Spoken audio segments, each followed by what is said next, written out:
KSTA Kodungallur ഉപജില്ലാ സമ്മേളനം നടന്നു. സംസ്ഥാന എക്സിക്യൂട്ടീവ് അംഗം അനിത വി ഉദ്ഘാടനം ചെയ്തു.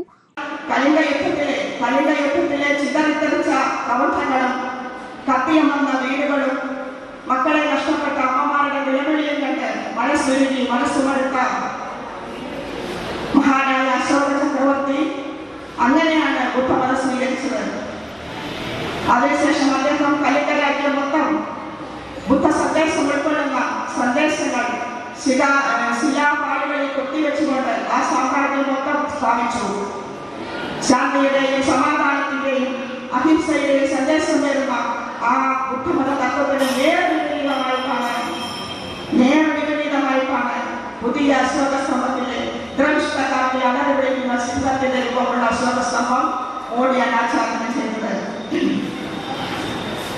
നമ്മുടെ ദേശീയ ചിഹ്നമായ അശോക സ്തംഭത്തിന് സമന്വയത്തിന്റെ ഭാവമുള്ള സിംഹങ്ങളുടെ രൂപമായിരുന്നു. അത് മാറ്റി ദ്രവിഷ്ടകാട്ടി അലറിവിളിക്കുന്ന സിംഹത്തിന്റെ രൂപം കൊത്തിവെച്ചിരിക്കുന്നു. ഇതിൽ നിന്നും എന്ത് സന്ദേശമാണ് മോദി ലോകത്തിന് മുന്നിൽ കാണിച്ചു കൊടുക്കുന്നത്? നമ്മൾ ചിന്തിക്കട്ടെ, എന്ത് സന്ദേശമാണ് മോദി കാണിച്ചു കൊടുക്കുന്നത്? എനിക്ക് തോന്നുന്നത് വിചാരധാരയിലെ ഗോൾവാർക്കർ മുതൽ മെയിൻ ക്യാമ്പിലെ ഹിറ്റ്ലർ വരെ ചേർത്ത് പിടിച്ച ആ ഒരു ഇക്കോസ്പതയെയാണോ മോദി ലോകത്തിന് സമ്മാനിക്കാൻ വേണ്ടി ശ്രമിച്ചുകൊണ്ടിരിക്കുന്നത്? ഇനി അതവിടെ നിൽക്കട്ടെ. ഒരു രാജ്യത്തെ ദേശീയ ചിഹ്നങ്ങൾ പലതാകാം എന്നുള്ള അധികാരമാണോ നരേന്ദ്രമോദിക്കുള്ളത്?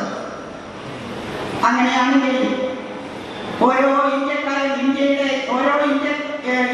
ഇന്ത്യയിലെ പൗരന്മാരുടെ കയ്യിലുള്ള പാസ്പോർട്ട്, നമ്മുടെയൊക്കെ കയ്യിലിരിക്കുന്ന കറൻസി, ഇതിലൊക്കെ അശോകത്തിലുള്ള വേറെയാണ്. ഉപജില്ലാ പ്രസിഡന്റ് OS ഷൈൻ അധ്യക്ഷത വഹിച്ചു. KSTA സംസ്ഥാന എക്സിക്യൂട്ടീവ് അംഗം CA നസീർ, ജില്ലാ ജോയിന്റ് സെക്രട്ടറി TS സജീവൻ, ജില്ലാ എക്സിക്യൂട്ടീവ് അംഗം അജിത പാഠാരിൽ, PM മോഹൻരാജ്, VK മുജീബ് റഹ്മാൻ എന്നിവർ സംസാരിച്ചു. നൌഷാദ് PA രക്തസാക്ഷി പ്രമേയവും ബാബു PS അനുശോചന പ്രമേയവും PB സജീവ് സംഘടനാ റിപ്പോർട്ടും അവതരിപ്പിച്ചു. സെക്രട്ടറി PC സിംല പ്രവർത്തന റിപ്പോർട്ടും ട്രഷറർ റിയാസ് VM വരവ് ചെലവ് കണക്കുകളും അവതരിപ്പിച്ചു. TV ചിത്രകുമാർ വരണാധികാരിയായിരുന്നു. M അഖിലേഷ് നന്ദിയും പറഞ്ഞു. പുതിയ ഭാരവാഹികളായി PC Simla secretary, OS Shine president, Riyas VM treasurer എന്നിവരെ പുതിയ ഭാരവാഹികളായി തെരഞ്ഞെടുത്തു.